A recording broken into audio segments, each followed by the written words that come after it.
straight edge movement has drawn legions of mostly boys to its anti-drug and alcohol message. But to understand where it's headed, you have to look at where it came from. In the 1950s, post-war migration to the suburbs created comfortable middle-class communities whose values were conservative, stable, and square. Rebellion was almost inevitable. In the 1960s, a counterculture youth rejected their parents' values both politically and recreationally. It became an era of experimentation, especially with drugs. And you were either part of the revolution or you weren't. Drag it, man. Try anything once. Shake this square world and blast off for Kicksville. But the party would take its toll, and soon some kids wanted to try something else. In the 1980s, straight edge emerged as an appealing fusion of self-control and in-your-face protest. Yet it began by accident, from a single lyric by the band Minor Threat in 1981. The song, a declaration of an individual choice, lasted 45 seconds. But generations to follow would take it and make it their own. Straight edge really did emerge from one song that set out the values of straight edge, but it wasn't ever intended to be a movement.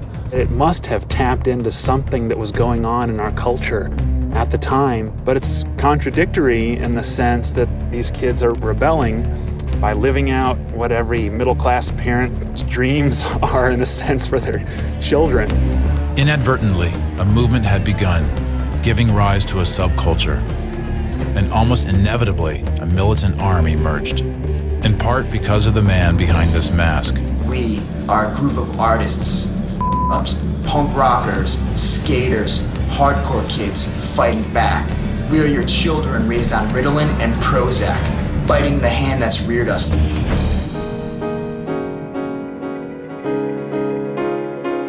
Life is tough, so get tougher, otherwise it's gonna chew you up and spit you out, you know, and that's always kind of been my mentality. His name, Elgin James, and in the early 90s, his stomping ground was Boston, Massachusetts. Elgin became straight edge at 13, rebelling against his adoptive parents, who were 60s activists and pot smokers. By 17, he had run away and was living homeless in Boston. Straight edge kept him off drugs, but it also became a means of survival. So lived right here, right on that second story up there. No heat, no hot water, no electricity. So this pretty much is where it all began. There used to be, crack dealers on this street, and that's when we started hatching the plan of, how we were gonna survive.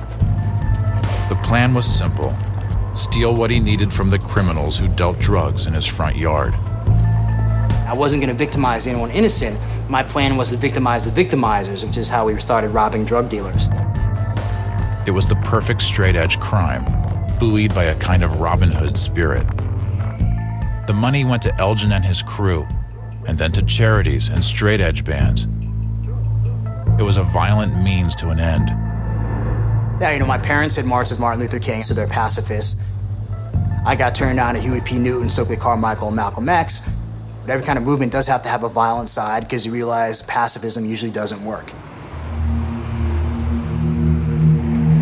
In the decentralized, unofficial world of straight edge, Elgin and his friend John Buckley began building a more well-defined crew, one that went far beyond the goals and choices of kids who called themselves positive. They gave this new harder edge its own name, FSU. FSU stands for Friends Stand United, Forever Stand United, but it originally started as it up. I wanted to be involved in a straight edge that had balls to it, which is hard as nails. It wasn't posy. It wasn't about community in the sense of like live and let live. It was, you're an army. This new straight edge army moved in on Boston's youth battleground, Lansdowne Street, where Elgin and John worked as bouncers at a club, and drugs, alcohol, and wild partying was the norm. So this is where we came to do the cleaning up. Basically, we were the ones that kept the sons and daughters safe, keeping the drugs out of the clubs. For straight-edge vigilantes, they were in the perfect position, beating up drunk kids and punishing the drug pushers. That's where many, a drug dealer coming in, chances are he's gonna come on our radar all of a sudden, like, okay, that guy's got something up. We're gonna follow that guy into the bathroom. We're gonna smash his face into the porcelain toilet bowl. We're gonna empty out the drugs out of his pockets and flush them, and then we're gonna take his big bowl of, roll of cash. And then that's probably gonna last time you're gonna see the guy. There are two ways of doing things. They gave us what we wanted and never came back, or we beat them, took what we wanted, and just turned them over to the cops. That's it. And so few ever came back. This guy right here? Roll my ass.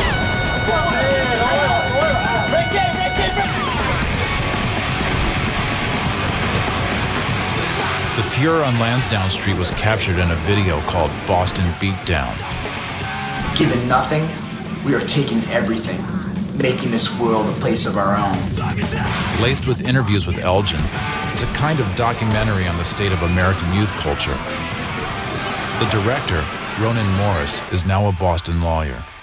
The majority of the problems that were out there on the street were alcohol-related. But if you look a little further, what you're really seeing is it's American culture. It's our society, whether you want to admit to it, whether you want to ignore it. The violence was meant to shine a mirror on the society they saw with straight-edge eyes. But it also brought attention, and worse, on Elgin and his crew.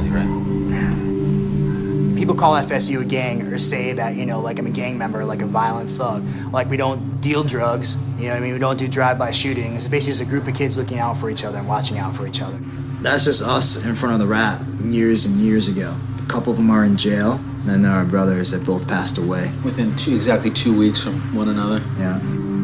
I can't believe that